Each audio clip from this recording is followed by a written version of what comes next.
What are the benefits of just talking in the classroom?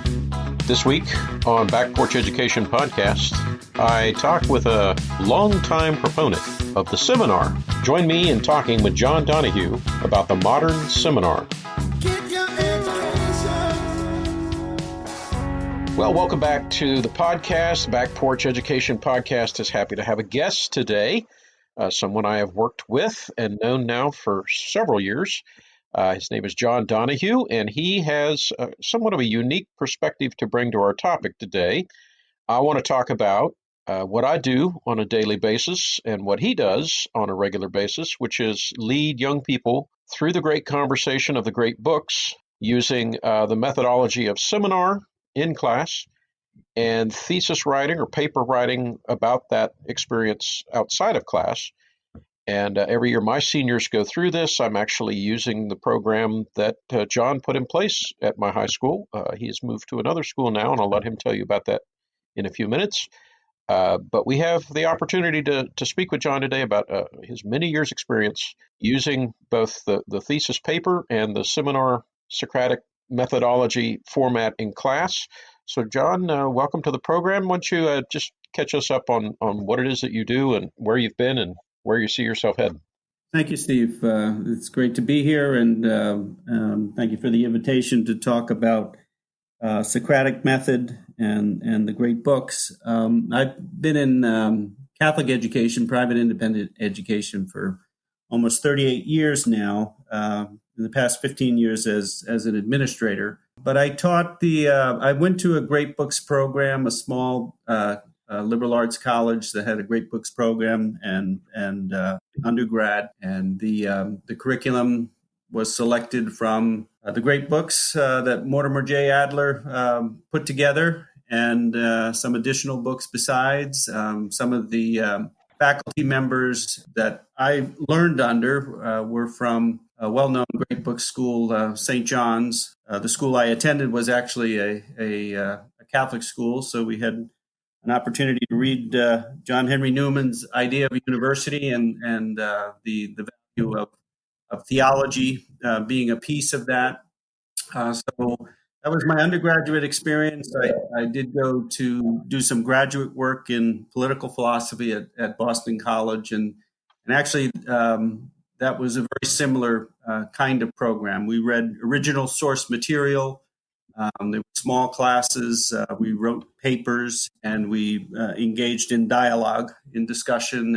And I took a teaching position right after that at another small Catholic liberal arts school and taught in a high school as well, and then ended up back at my alma mater for 20 years teaching in the Great Books program, seminar program, and moved from there to a high school program for a variety of reasons that I won't go into at this point, but there was high school, middle school, and did teaching in the seminar, again, reading original source materials with high school students. And it was kind of an experiment for me because I hadn't taught at that level, but I was really encouraged by success we had there, and then began also in the middle school area as well. Currently, I'm in a pre-K through 8th grade, and much to my pleasant surprise when I got here, they had done what they called Socratic circles. And I can't recall the name of the text right now, but one of the faculty members had learned about Socratic method, hadn't been to a Great Books program, but recognized the value and had some training in it. So I was able to sort of pick up on that. As you mentioned, Steve, we started the program there in the high school that you're at, the senior thesis program. And so I took a real sort of condensed version, if you will, or a little bit of a truncated version to do a Socratic seminar with 8th graders. We're on trimesters here, and we picked a couple of trimesters to work with the 8th graders, and we're actually in our 4th year, and we've met with a considerable amount of success. Right now, I have the students read original source material, come into class and a student begins is responsible for sort of giving an overview of the reading and being ready to engage his classmates in questions and sort of initiate the discussion. And so a student typically would begin the class, and then, of course, I'm there to kind of help guide the discussion. And to be honest with you, I have to say I'm really impressed with what are capable of reading. One of the texts we recently finished was Viktor Frankl's Man's Search for Meaning. And the beauty of the pedagogy is that, it's basically a philosophy class. It's basically delving into metaphysics, if you will. And the students, when they read the text, obviously they want to know what the author is saying. That's sort of our initial effort, is asking that question. What is he saying? What does he mean by what is said? Sort of testing what he means, asking whether or not it's true. And then finally, well, so what? What's the relevance of what we've discovered? And I try to get them to focus and look at and find in the text universal principle. Viktor Frankl is wonderful for that. Offers principles in his experience there in the concentration camp, and then of course addressing the big questions: who am I? Where did I come from? Where am I going? Why is there evil in the world? Why is there pain and suffering? And then using the text as sort of the reference point, providing them the students of parameters to delve into that text and have the author, in this case Viktor Frankl, respond to those questions. So the students are also assigned a paper. They choose a topic from the topics that are presented in the original source material, and we work with the student to iron that out and then begin to put together an outline and to write a rough draft and to write a more polished draft. But basically, it's an essay. It's for eighth graders, a 3 to 5 page essay. And there's another faculty member there with me. So there's co-tutoring, if you will, or co-teaching going on.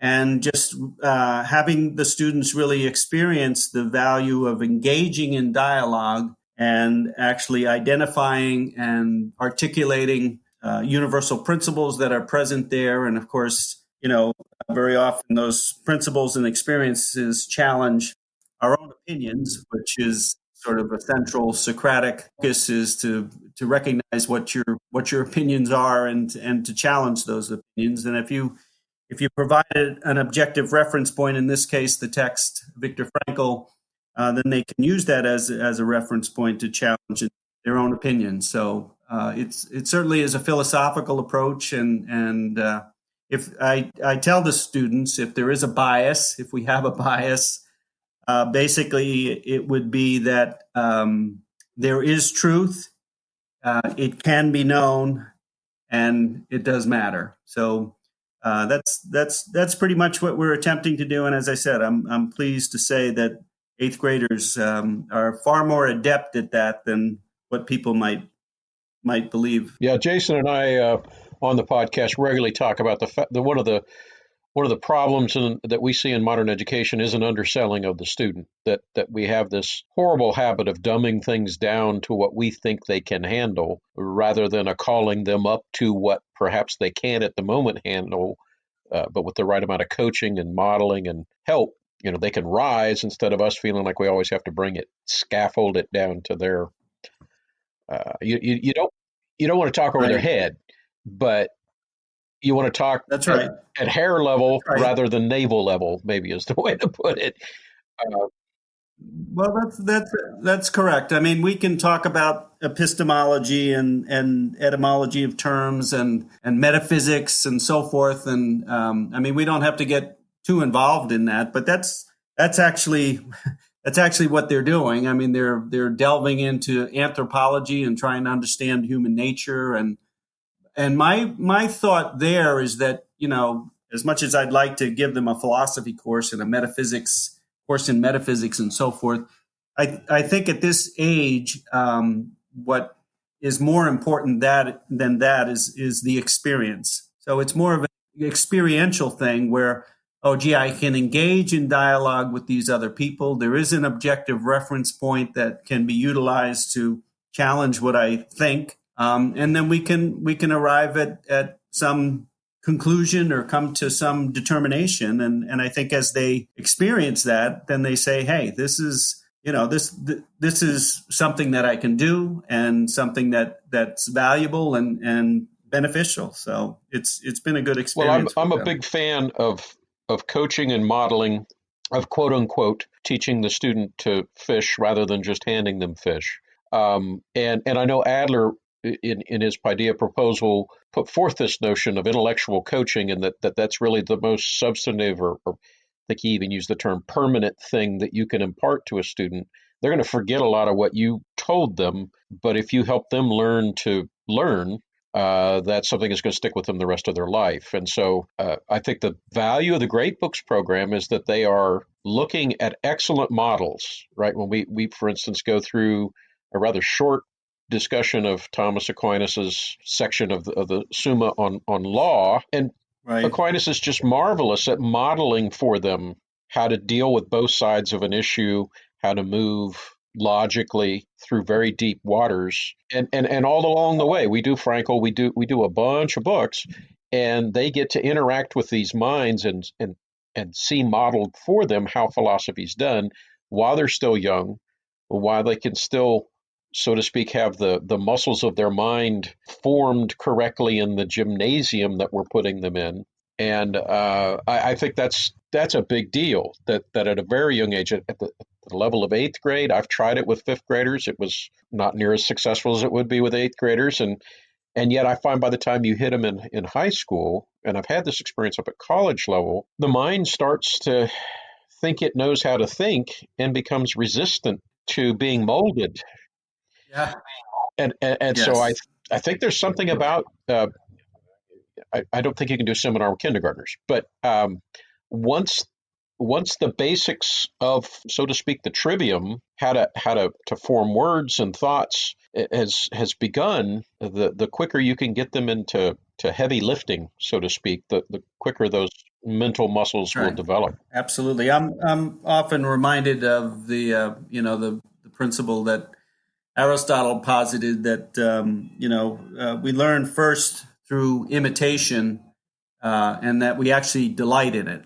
So if you can find those models and those examples, and they're accessible to young people, then you can give them that which they ought to imitate. And I think too, I'm certainly a fan and an advocate of the great books, but I think the real measure of it's important to select books that are accessible to the age level.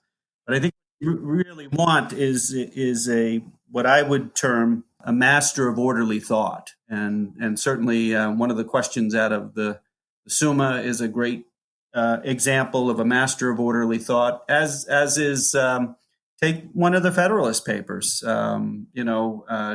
It's a concise argument with a beginning, middle, and end, and sort of presents premises and might even utilize a syllogism and allow you to draw a valid conclusion. And if you can kind of habituate students to doing that, then they'll imitate that, and the masters of orderly thought are going to be the ones that'll enable us to grow and utilize our intellect as it was designed to be used. Right. And I at the high school level, having a student wrestle with the two ends of the stick, so to speak. On the one hand, on a daily basis, the student is taking a decent sized chunk of some great work, reading it, outlining it, thinking it through, seeking the questions that are there, having his mind formed by that greater mind. That's but right. At the other end of the stick, throughout the year, at least in high school, rather than centering it on one given work that we've read, we say to the student, look, you choose something of substantive value, not whether soccer's better than football or something like that, but some, like I have a student this year working on the question, is happiness a choice? Mm-hmm. And so all year long, while he's reading other men and seeing how their minds work, he's being forced to try and articulate at a high school level Right. um, a philosophical idea, Sure. and wrestle with it. Certainly, he's doing a lot of research in what other people have had to say about that question. But the end result, we hope, is his own, to the best of his ability, formed opinion. That's right. That, of course, in our system, we honor that work. By fourth quarter, a good chunk of my seminar class time is in turn each student presenting their thesis. Right. Students are expected to read it before the class That's right. and then treat it just like they've treated Yep. Augustine or whomever else. That's Here, right. my classmate has struggled with this all year and has put this Hmm. out as clearly as they Hmm. can. Now, what do we think? And wrestle with it just the same way they have everything else. And I think that knowing that they're going to have to present it puts a certain amount of motivation Oh, to it do a good does. No, job. it definitely does. They tend to want to do a good job in front of their peers. So Well, my thoughts are going to be examined by my peers, that's and right. teachers there to make sure it doesn't get too um, cruel. Yep. But nonetheless, there's an honor. I think they're the best seminars of the year, I in agree. part because it's at the end, and so they should be the best at doing what they're doing. But Hmm. also because this is not some stranger to me. This is my classmate, That's right. and if it's been done well, I know when you were running this program at my school, you even had the thesis table at lunch, and I and That's I right. wish that could continue. It hasn't. Now that we Yep. have multiple lunches, they're not able to do that. But the notion that they've been talking amongst themselves Hmm.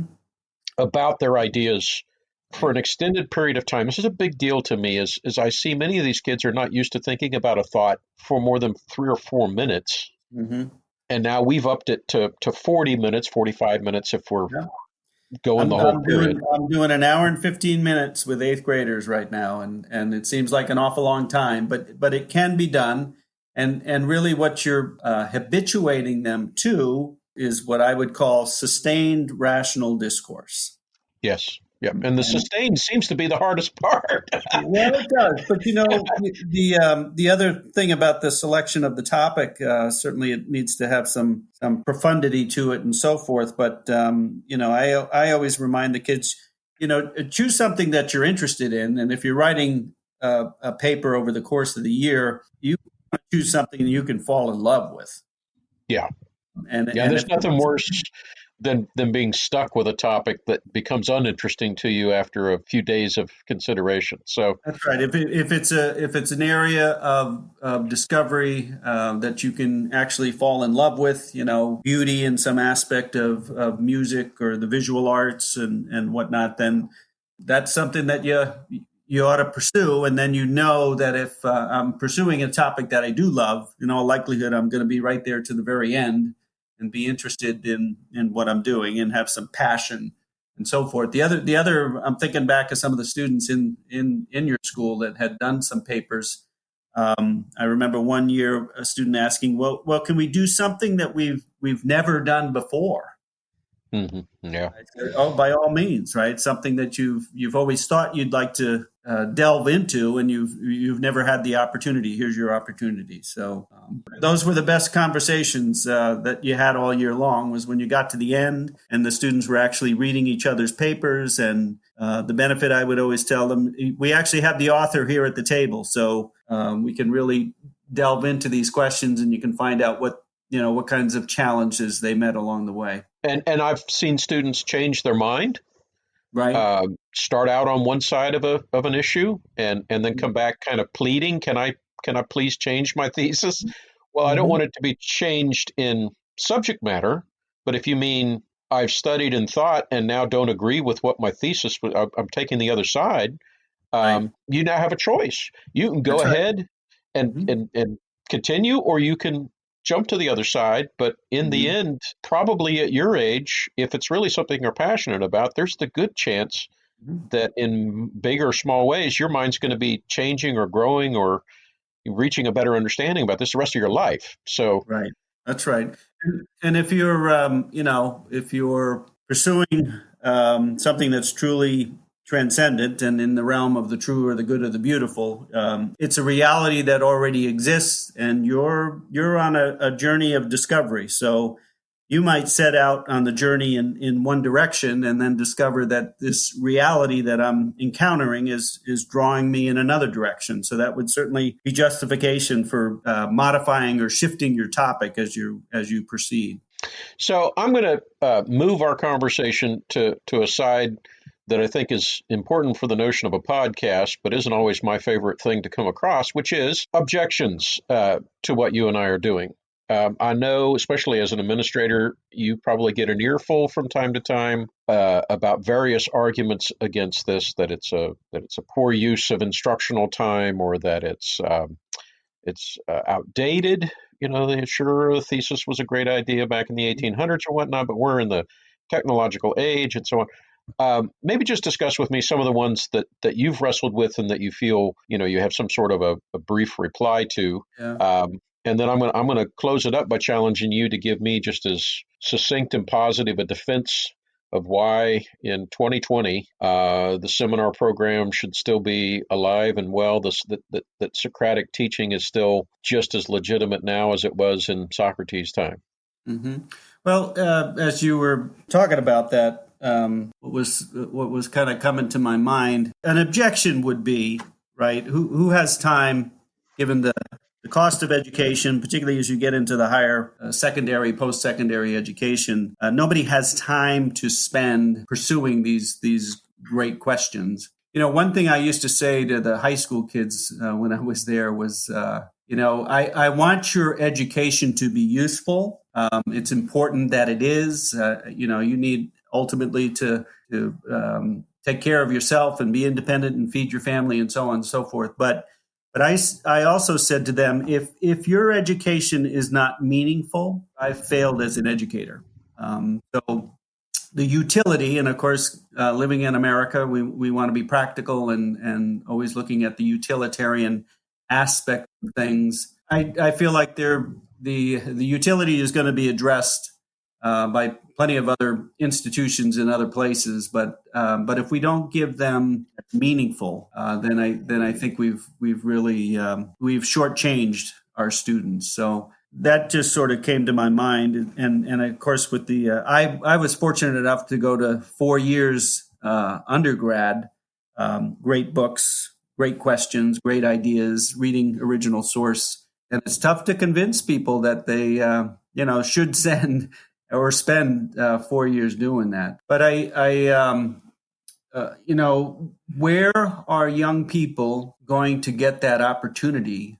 It's, as Socrates would say, the purpose of the liberal arts is to live life well, to have the freedom to do that. And I think that too often in education today, we don't think about that. We forget about that. So I would argue that the Socratic method and the engaging those masters of orderly thought and attempting sustained rational discourse, I think this is, I would argue that this is what's truly most natural to any human being. I think this is one of the great deficiencies in education today, that we don't have a good sense of human nature and the purpose of the human being. But to me, this is just what we're doing in the Socratic seminar with the original source material and engaging in dialogue. It's a truly human endeavor. Joseph Pieper wrote the beautiful book, or published the beautiful book, Leisure, the Basis of Culture. Without spending that time, taking that time and enjoying that time with friends to ask the big questions and go to the wise individuals who have spent a lot of time and effort trying to respond to those questions. If we're not doing that, then we're diminishing the value of education. We're really diminishing our students. We're shortchanging them. So yes, education should be useful, and people need to be able to do things and achieve things once that's accomplished. But if it's not meaningful, then we've really truncated the experience of learning. That to me is just part of being a human being, being a fulfilled human being, and giving you the opportunity to live life well as a human being. Well, I'll tell you a story just for your enjoyment. My seminar class was hit today by an out of school activity that took about half of my seniors out of class for the day. And that always challenges me. The ones I was left with were folks who tend to be a little bit more introverted and less forthcoming in seminar. And I was facing either I just had a decision to make. And so I decided to take a break. It's a Friday. They're kind of bummed that they have to be in school and their other friends are out running around the woods. And so I said, I don't think I do this enough for you. I don't think I model for you what we're talking about. But YouTube is fantastic because it's got great conversation out there if you want to find it. And I said, I wanted to put in front of you a gentleman that passed away this past year anyway, was a hero of mine, Roger Scruton, a tremendous philosopher in his own right, in particular a writer on the subject of beauty, which means a lot to me. And he had done a thing at Cambridge with Jordan Peterson, another fellow who's basically made his way into the higher echelons of discussion and conversation and whatnot. And the two of them had a discussion at Cambridge a while back on the subject of apprehending transcendence, and it's there on the internet. And I wasn't setting anything up. I just knew this was there and thought for 30 minutes they could pay attention to a carefully constructed but spontaneous conversation between two minds about this great subject of what is transcendence, how do we interact with it, what does it do to us, that sort of thing. Sounds wonderful. It is. It was, but the gist of the first 35, 40 minutes of their discussion is showing that there are some people who find transcendence difficult, and because they're poorly skilled, they find it confusing, and so they have a tendency to just sort of, in the terms of the conversants, sleep through life.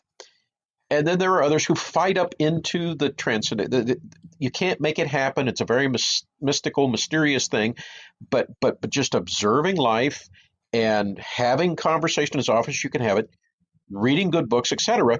There are these moments that are unplanned, spontaneous, but they occur, and your soul is lifted up into the heavens. Right. And what I noticed is that as they're having this conversation, there are two different things happening in the classroom.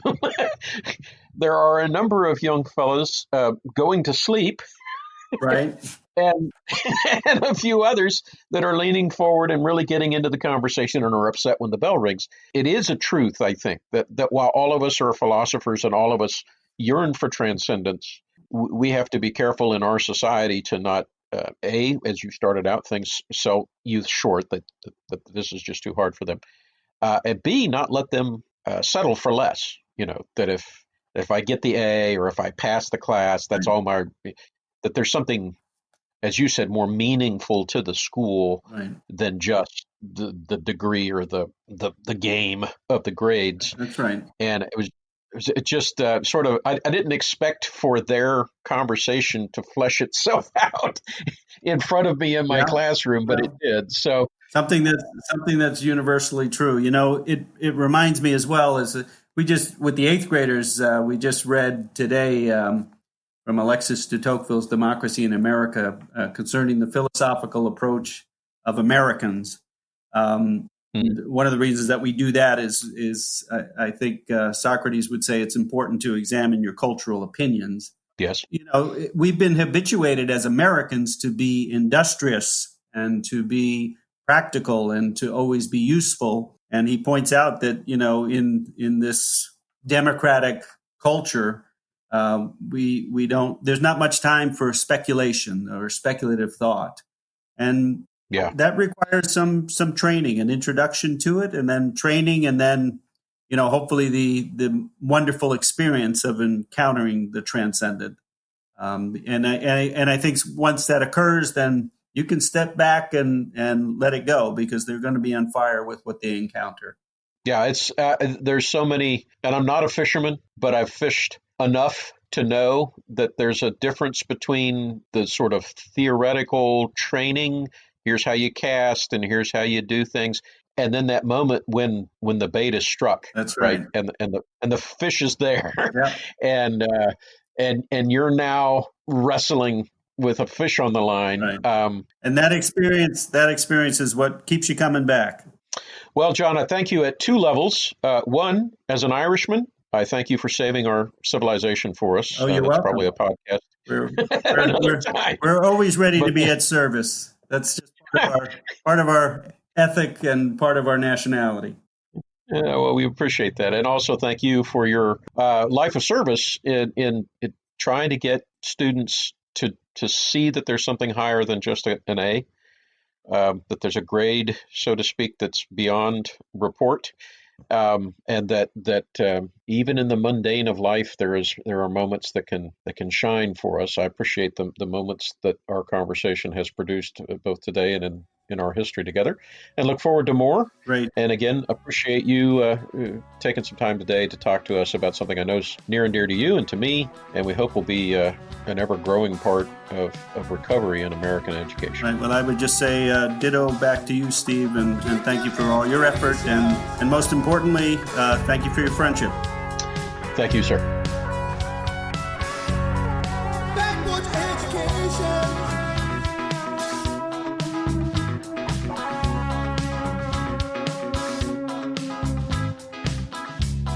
You can't have your meat if you don't eat your vegetables.